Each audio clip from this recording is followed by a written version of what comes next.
Assalamualaikum warahmatullahi wabarakatuh.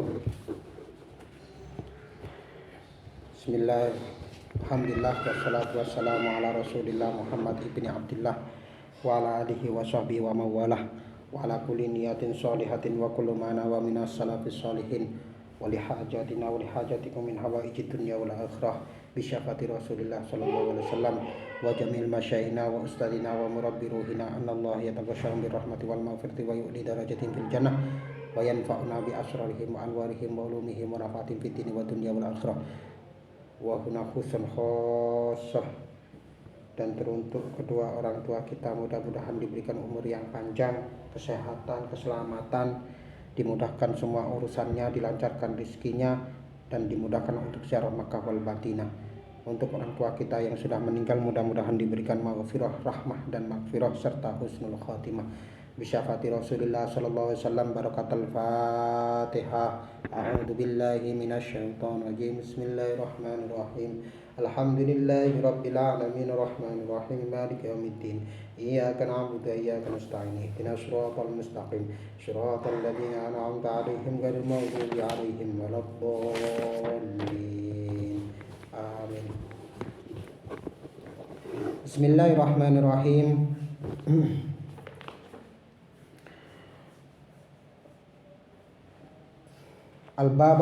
Al-babu al-ashir utawi bab kang kaping 10 fi fadilatil jum'ati kang tetep ing dalem mertelakake keutamane salat Jumat.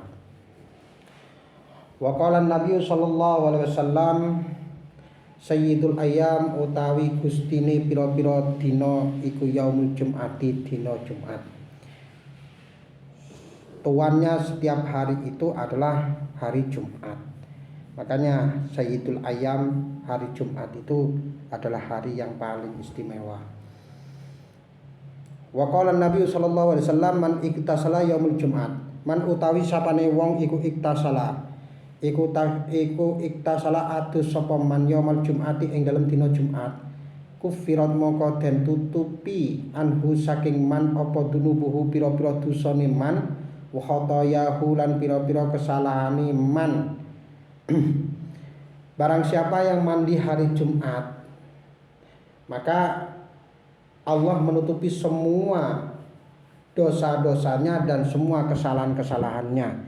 Makanya sebelum sholat Jumat itu kita disunahkan untuk mandi Jumat, mandi terlebih dahulu. Makanya kalau sudah menikah itu kan dicampur ambek junub itu kan lebih afdol itu. Kalau malam Jumat itu lebih afdol. Makanya orang yang sudah menikah itu kalau mencari pahala itu mudah. Mencari pahala itu mudah. Juga mencari dosa itu juga mudah gitu loh. Engger sampean ibadah malam Jumat kumpul karo bojone, mari ngono iku wis ganjarane padha karo mateni 70 setan. Gak mungkin mateni siji ae wangele ora karo-karuan. Tapi lek wis wong duwe bojo iku gampang. Makane lek wong wis rabi iku ya penak. Tapi ya ana penake ya ana gawe.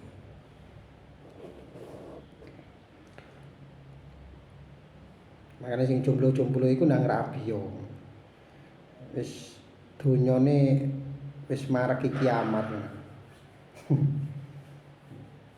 Ndang rabi yo. Lho ibadah salate wong wis rabi ambek salate wong sing durung rabi iku wis beda. Abdolan wong sing wis rabi. Krana apa? Krana yang diamrih itu adalah tatmainnal qulub gitu. Antengi ati. Lah nek jomblo kan salate kan nglambiang nang ndi no. Duh mang aku petuk karo anake Pak RT.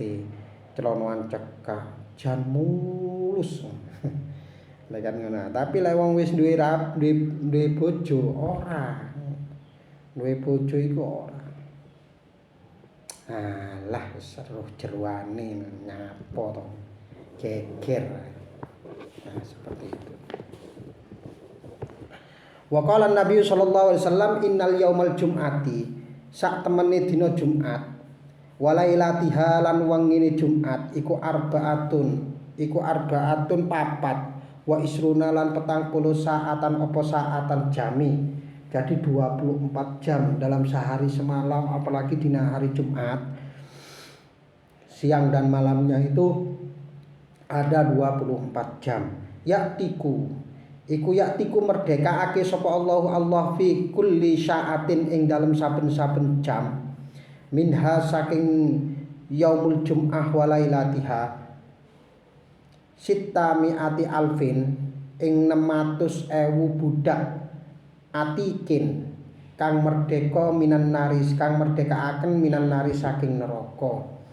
Jadi setiap malam Jumat sehari semalam itu ada 24 jam dan Allah itu memerdekakan 600.000 budak dalam per jamnya gitu. Dalam per jamnya fi kulli sa'atin. Jadi 1 jam itu 600 budak dimerdekakan oleh Allah dari api neraka. Loh, budak itu artinya apa? Yo kita ini gitu. Kita ini. Makanya kalau malam Jumat itu kan eman-eman kalau kita tidur terus. Kita tidur terus. Makanya kalau dulu itu sekolah MI itu liburnya hari Jumat. Karena apa? Karena malam Jumatnya itu Pak gurunya itu selalu qiyamul lail. Tangi wengi, wiritan zikir. Makanya kalau kan ndonga-ndonga lapo-lapo iku sing paling afdol iku dina Jumat. Tapi lek manten anyar kabeh dadi malam Jumat kabeh koyoan. Sing manten-manten anyar ngono kabeh dadi malam Jumat kabeh. Begini.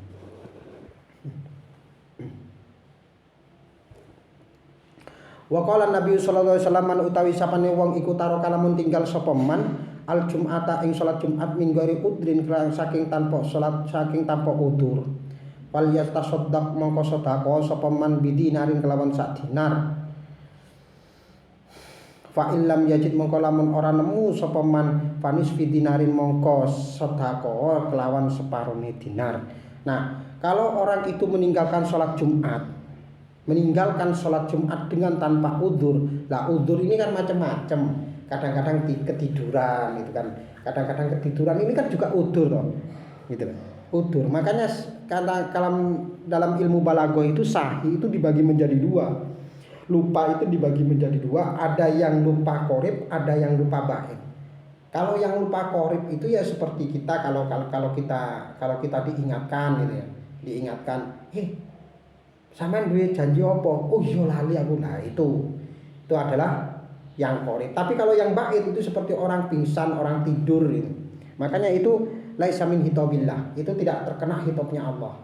Tidak dikenakan kewajibannya. Seperti sholat itu tidak dikenakan. Orang tidur tidak dikenakan kewajiban sholat gitu. Makanya kalau tidur nggak ada yang bangunin, lah itu ya wis sholat duhur. Ojo yol noyol gak usah wis. Wong iku udur kok. Itu udur. Makanya kalau udur itu ya seperti udur syar'i, hujan deras aja kalau sholat Jumat boleh tidak sholat Jumat.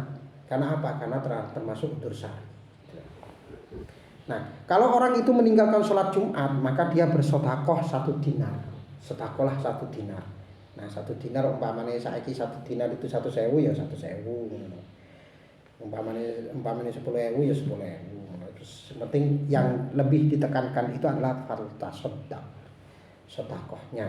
Makanya ini kan mumpung di bulan puasa kan ada berbagai pertanyaan terkait dengan sedekah itu larinya akan kemana. Saya teringat dengan apa yang didhawuhkan oleh seorang imam yaitu Ibnu Arabi kalau enggak salah ya, apa Imam Al-Ghazali itu dalam kitab apa ini saya lupa. Pernah saya membaca itu mana yang lebih berhak menerima sedekah seorang murid, maka yang lebih berhak itu adalah gurunya yang lebih berhak. Seorang murid itu kok sedekah kepada gurunya, maka Allah itu sudah menghapus 900.000 kesalahan dan menambahkan 9.000 kebaikan.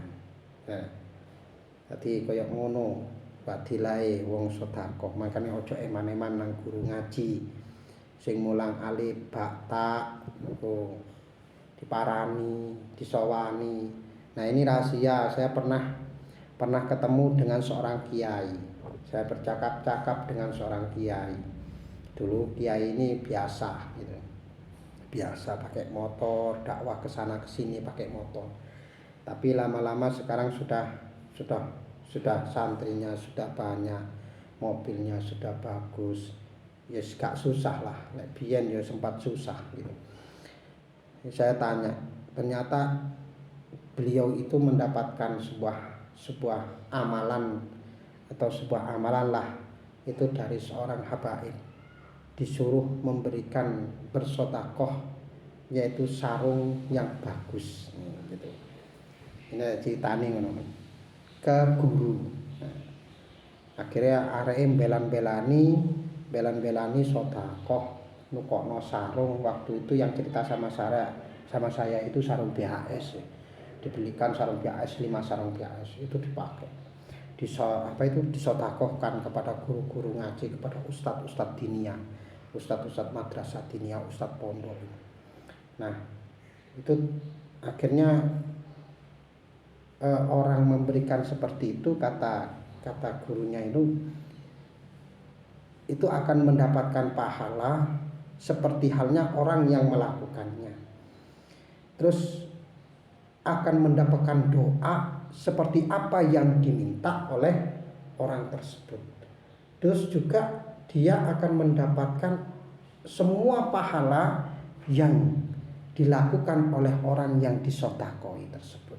Makanya sodako itu yang bahan-bahan untuk sholat seperti baju, sarung.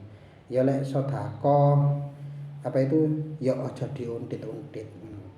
Nah, itu kuncinya seperti itu. Makanya jenengan siapapun teman-teman baik itu konco-konco Ibnu atau IPP itu kok ada keluangan rezeki, belikanlah alat ibadah, berikan kepada guru kalian, berikan kepada ustadz kalian. Nah, biar umpamane sarung iku umpamane sampeyan nukono klambi, nukono sarung, terus digawe sholawatan, digawe riyadul jannah, digawe Darul Mustafa, digawe Ar-Ridwan, itu sampean akan mendapatkan orang yang hadir di sana. Senajan sampean iku turu ngorok, tapi sampean oleh ganjarane wong sing nekani. Terus terkait ini tadi juga ada zakat itu bagaimana, Pak? Nah, ya fenomenal yang terjadi itu ini lari dari pembahasan dulu ya. Fenomenal yang terjadi itu bagaimana? Fenomenal yang terjadi sekarang itu panitia dengan amil, kan gitu. Panitia dengan amil atau amil dengan amil syar'i.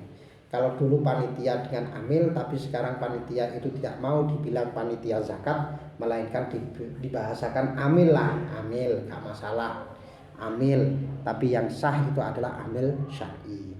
Nah, ketika Anda itu semuanya sama, pentasarupan zakatnya sama, cuman pembedanya itu adalah ketika seorang panitia zakat ini kok salah dalam pentasarupan zakatnya, maka zakatnya orang yang berzakat atau zakatnya muzaki ini tidak sah gitu loh. Tidak sah. Makanya hati-hati gitu loh. Hati-hati orang yang dalam panitia itu harus betul hati-hati.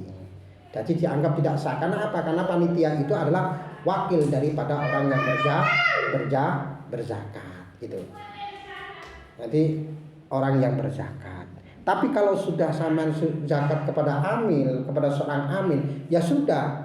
Karena amil itu adalah mustahiquz zakat. Anda zakat ke sana ya sudah berhenti, sudah. Terserah mau amil mau mentasarufkan kemana gitu loh.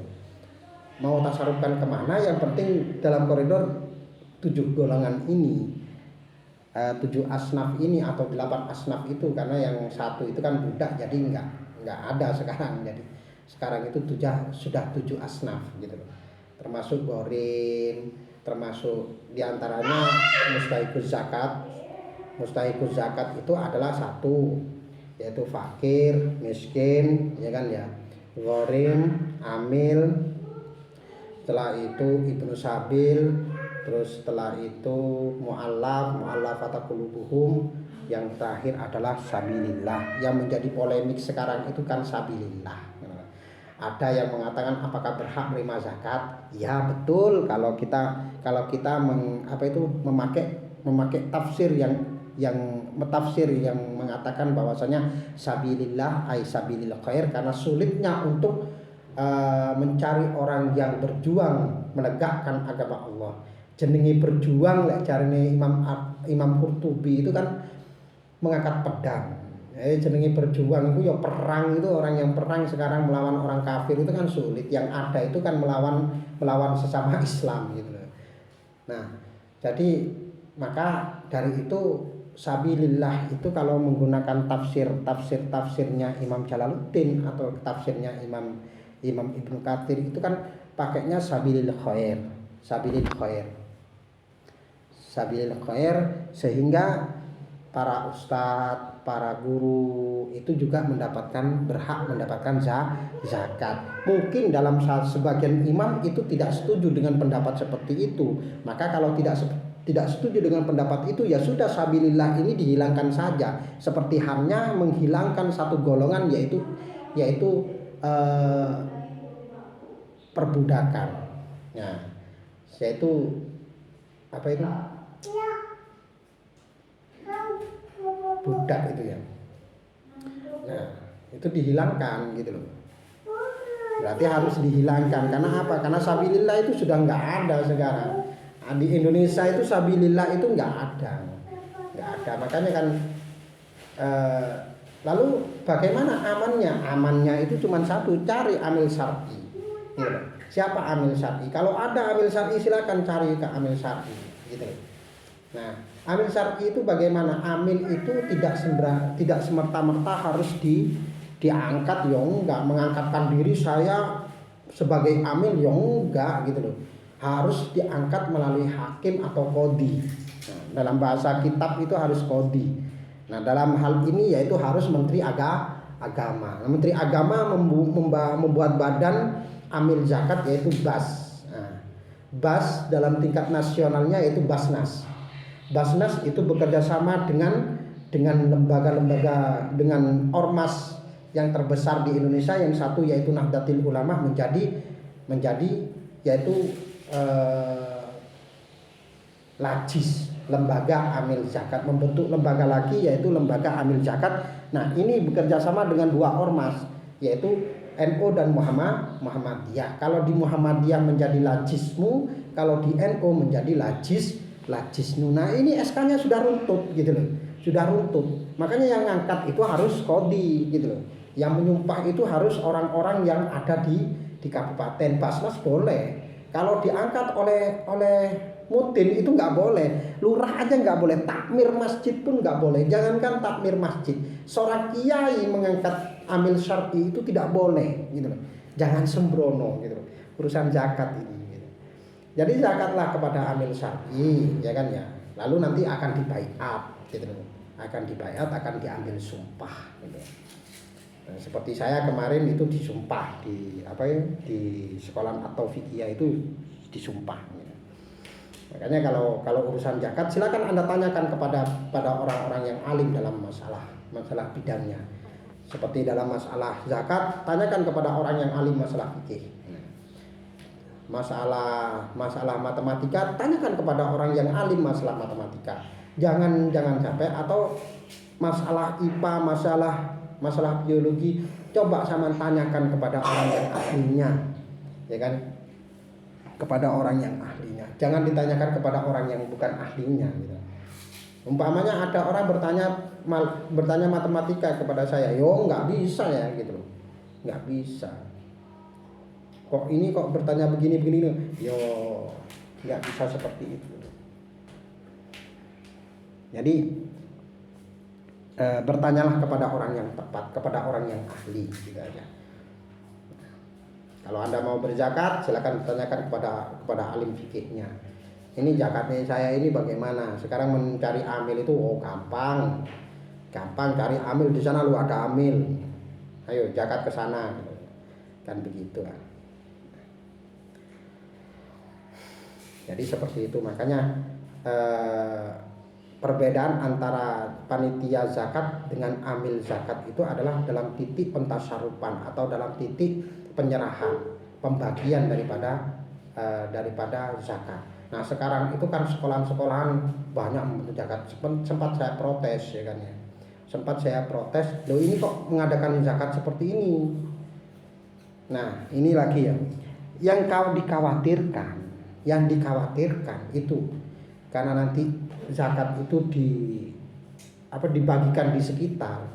Zakat dikumpulkan menjadi satu, diuwotok, dicampur aduk seperti itu, lalu dikasihkan lagi. Takutnya nanti ada beberapa butir itu ikut terbagi kepada orang yang tadi mengeluarkan zakat. Nah ini yang bahaya, ini kacau nantinya ini. Kacau. Makanya hati-hati betul, maka sekolah-sekolah itu harus betul-betul objektif lah. Jangan zakatin nang sekolahan, gak oleh zakat ke sekolahan, itu nggak boleh. Zakatin nang masjid, jangan. Meskipun masjid itu harus ada amilnya, siapa yang berhak menerima di sana, ya kan ya. Seperti ada seorang kiai tanya ke saya, ini gimana ini Ustaz kalau zakatnya? Gini aja ya, jenengan nggak usah repot-repot, jenengan hutang saja bis, jenengan hutang bahan bangunan aja. Hutang bahan bangunan sama hutang bahan bangunan, nanti kan Anda itu kan gorim kan gitu. Anda gorim kan. Pokoknya lebih dari 5 juta atau 10 juta gitu. Hutanglah ke sana gitu. Hutanglah ke bangunan. Datangkan hutang. Itu Anda yang hutang. Maka nanti Anda bilang kepada santri Anda, pada santri jenengan, ayo zakat ke saya atas nama gorim.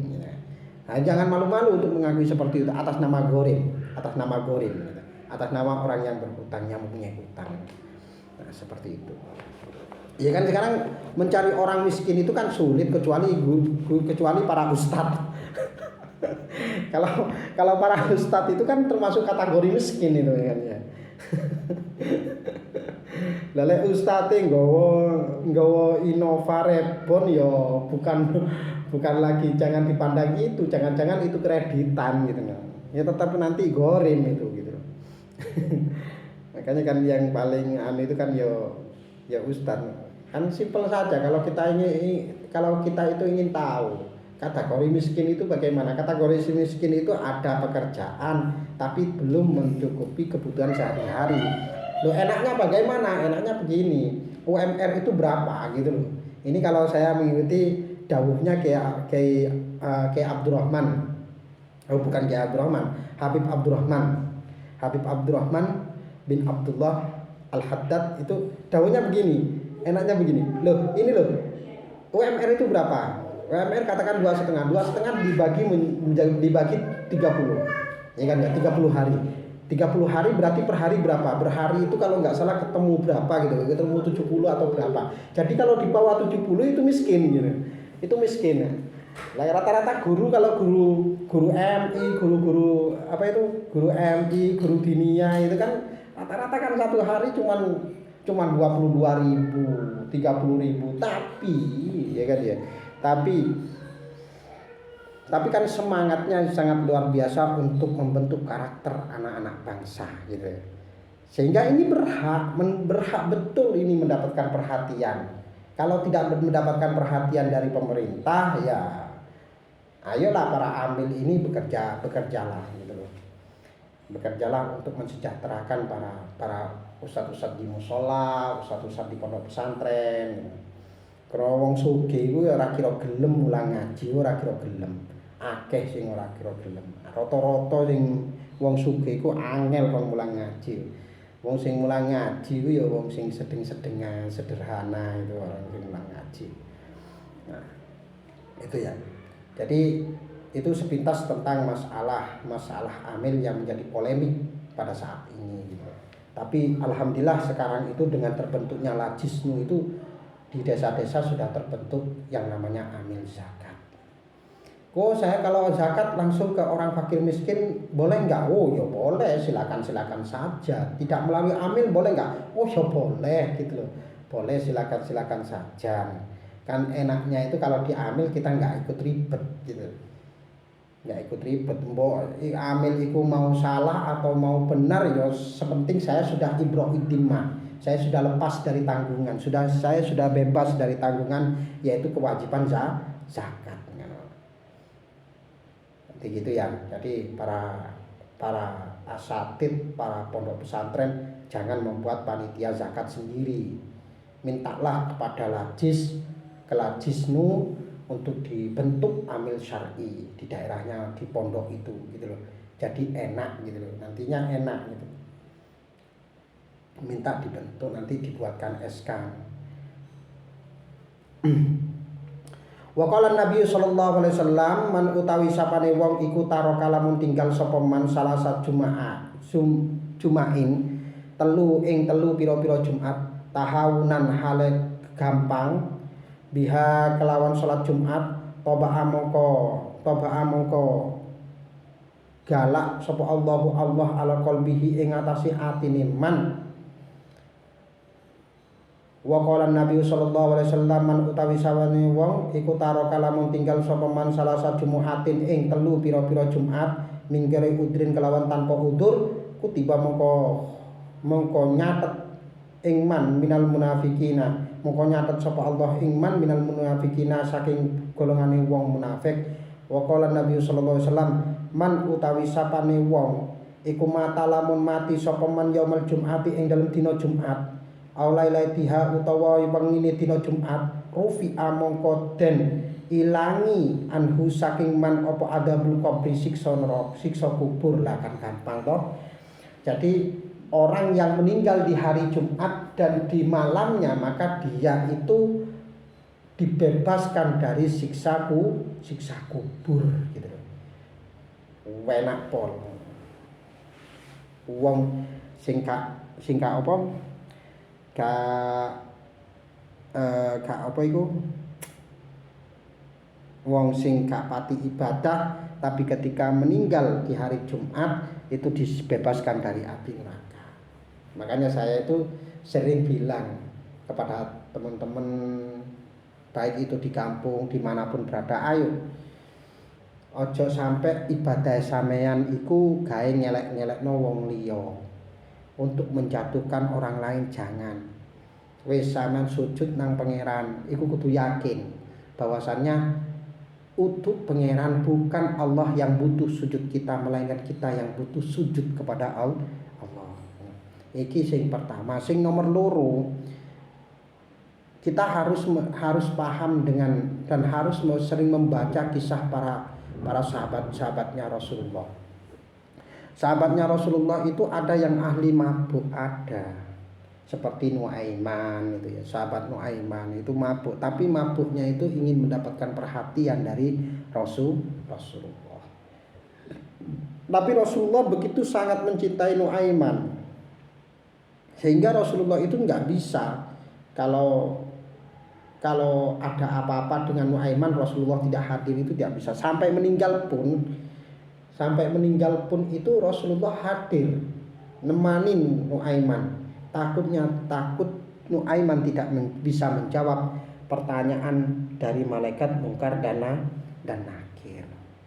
Itu Nuaiman yang selalu membuat Rasulullah tertawa, selalu membuat Rasulullah bahagia, tersenyum. Itu adalah sahabat Nuaiman.